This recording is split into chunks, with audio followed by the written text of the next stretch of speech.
में बोला गया कि क्राइम रेट 0 होगा, लेकिन जितनी चेन स्नैचिंग मर्डर्स इस टाइम में जम्मू के बीच में हुए शायद इससे पहले कोई कभी नहीं हुए, और इसकी जवाबदेही कौन तय करेगा।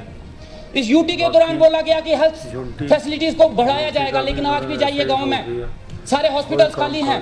मेरे बनी के 2 PSCs हैं जहां आज तक डॉक्टर नहीं पहुंचे, और वो 3 महीने की कार्यकर्ती नहीं है, ये पिछले कई सालों से है। उसकी जवाबदेही कौन तय करेगा। आज हम 3 महीने का हिसाब तो मांगेंगे, लेकिन मुझे उस यूटी का भी हिसाब चाहिए, और वो देगा कौन।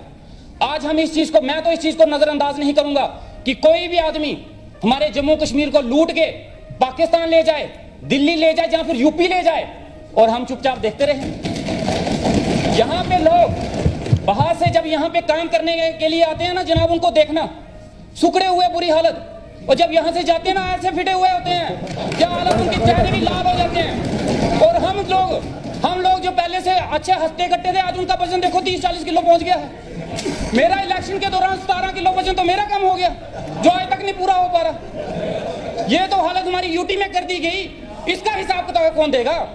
यूटी बनाने के बाद मुझे बताया जाए कि किस चीज का हमें फायदा हुआ है। हाँ, मानता हूं एक चीज, रोड के बारे में ये बात करते हैं, बोलते हैं हमने रोड बनवाए, ये बोलते हैं श्रीनगर में हमने मिलिटेंसी कम की, तो ड्रग्स किसने बढ़ाया, बेरोजगारी किसने बढ़ाई, यहाँ पे जो दंगे फसाद हुए वो किसने करवाए। वो भी तो फिर उसकी भी तो हिम्मत रखिए ना बोलने की कि वो भी सरकार हमारी थी उस समय। अच्छी बात आएगी तो बोलेंगे हमारी सरकार है, जब बुरी बात आएगी तो बोलेंगे जनाब ये कोई और ही कर गया।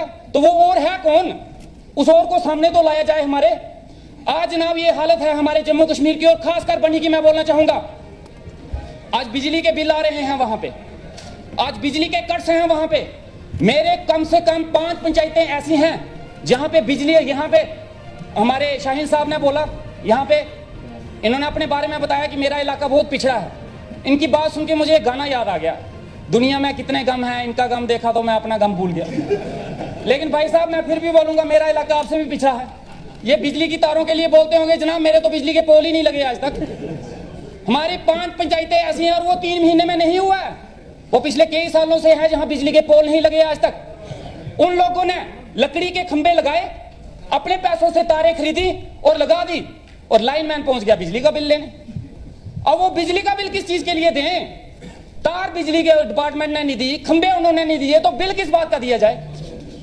जल शक्ति मिशन की बात हो रही है, ये 4 महीने पहले शुरू नहीं हुआ। जिसने शुरू किया, जिस टाइम पे शुरू हुआ, जवाबदेही उनकी होनी चाहिए। ये प्लान्स जब बने, जिन्होंने बनाए, जवाबदेही उनकी होनी चाहिए। इस यूटी के दौरान में एडमिनिस्ट्रेशन ने जिस हिसाब से काम किया है जम्मू कश्मीर में, जनाब मैं हाथ जोड़ता हूं, ये दिन दोबारा मत दिखाइए। इस दौरान हमारी बात तो छोड़ो जनाब, हम आम लोगों की बात तो छोड़ो, प्रधानमंत्री साहब की भी बात नहीं मानी गई, बिल्कुल नहीं मानी गई। हमारे LG साहब की भी नहीं सुनी गई। हमारे वहां इसका जवाब है, सवाल है, लेकिन मैं फिर से अभी बोल देता हूं। हमारे वहां एक लड़की ने गुहार की, छोटी सी बच्ची 5वीं में पढ़ने वाली, एक स्कूल की डिमांड कर बैठी और प्रधानमंत्री साहब के पास पहुंच गई। और मन की बात एक प्रोग्राम आता है। पहले मैं कंफ्यूज था कि वो मन की बात है किसके मन की है, हमारी है या प्रधानमंत्री साहब की है। लेकिन उसके बाद पता चला कि मन की बात वो लोगों की सुनते हैं, अपनी ही नहीं करते हैं। उस लड़की की मन की बात सुनी गई। उसकी मन की बात सुनने के बाद प्रधानमंत्री साहब ने रिएक्ट किया कि ये स्कूल बनेगा, और उनकी बात सुनने के बाद एडमिनिस्ट्रेशन भागी, हाँ हम स्कूल बनाएंगे। 2 साल हो गया आज तक वो स्कूल नहीं बना। हमारे प्रधानमंत्री साहब की भी वो मन की बात एडमिनिस्ट्रेशन ने इग्नोर कर दी, तो आम लोगों की क्या हैसियत है जनाब। और भाई साहब इतने सालों से आपने क्या कर लिया, वो तो बता दो ना, आप बताइए ना आपने क्या कर दिया। उस स्कूल का एक कमरा ही बना देते। हमारी छोड़ो भैया, हमारी छोड़ो, इस और भाई साहब मेरी बात सुनो, हमारी छोड़ो, प्रधानमंत्री साहब की इज्जत रखने के लिए कमरा बनवा देते। वो हम बनवाएंगे ना, बनवाएंगे जनाब, देखिएगा हमारे कार्यकाल में बनेगा, जरूर बनेगा, और अब बढ़िया बनेगा। इतना ही नहीं, हमारे वहां पे एक दरिया है, वहां पे स्कूल के बच्चे बह गए। LG साहब ने बोला कि 2 महीने के अंदर अंदर यहाँ पुल बनेगा, आज तक वो पुल भी नहीं बना। LG साहब की बात भी नहीं सुनी गई, तो जनाब हमारी बातों की क्या औकात है, हमारा क्या सुना जाएगा।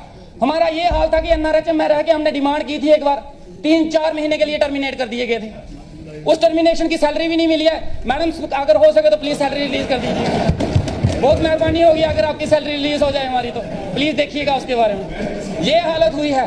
इस दौरान में जिसने बोलने की कोशिश की गई उसकी डिमांड तो पूरी नहीं हुई है, लेकिन उसके ऊपर लाठीचार्ज जरूर हुआ है। अच्छा खासा लाठीचार्ज हुआ है, उसको बोलने का कोई हक नहीं था, कोई बोल नहीं सकता था। इस यूटी से हम ही परेशान नहीं है, परेशान ये भी हैं, लेकिन मजबूरी है, नहीं बोल सकते। समझ गए ना, मजबूरियां होती हैं कुछ की, नहीं बोल सकता इंसान, वो इनकी मजबूरी मैं समझता हूं। यूं ही कोई बेवफा नहीं होता, कुछ तो मजबूरियां इनकी भी रही, तो चलो कोई बात नहीं। लेकिन मैं चाहता हूं कि स्टेट बने। और बड़े से मुद्दे हैं, जैसे एनआरएचएम का मुद्दा था, मैं एनआरएचएम से आया हूं, मैं चाहूंगा कि एनआरएचएम के ऊपर कोई पॉलिसी बनाई जाए। काफी देर से लोग जो हैं एनआरएचएम में लगे हुए हैं, लेकिन आज तक उनकी कोई जॉब पॉलिसी नहीं बनी है। आज भी वो लोग जॉब पॉलिसी के लिए तरस रहे हैं, और कुछ नहीं हो तो मैं चाहता हूं कि उनकी सैलरी बढ़ाई जाए। उसके बाद अभी एक बरसात हुई है जनाब, एक बरसात हुई है, हम पानी के लिए बात हो गई। अब मैं डरता हूं कि अगली बरसात ना हो जाएगी। एक बरसात में हमारे रोड्स के और जो पिछले रोड्स के काम चले हैं उनकी पोल खुल के आ गई है बाहर, एक भी रोड एक भी डंगा अपनी जगह पे नहीं है, सब बह गए हैं। अब मुझे फोन पे फोन आते हैं कि जनाब रोड खुलवाओ। अब मैं रोड खुलवाऊं कैसे? अब मुश्किल ये आ गई है कि अब रोड खुलवाने हैं। ये जो रोड के इतने बड़े शोशे चल रहे थे ना, वो रोड ना अपनी जगह। दूसरी बरसात में मुझे लगता है वो रोड का नामो निशान भी गुम हो जाए, वो सैटेलाइट से ढूंढना पड़ेगा यहाँ कोई रोड था भी या नहीं था। इसके साथ ही ये हालत आज की हमारी कार्रवाई खत्म होती है। सर 5 मार्च रोज बुधवार सुबह 10 बजे फिर इसी जगह मिलेगी।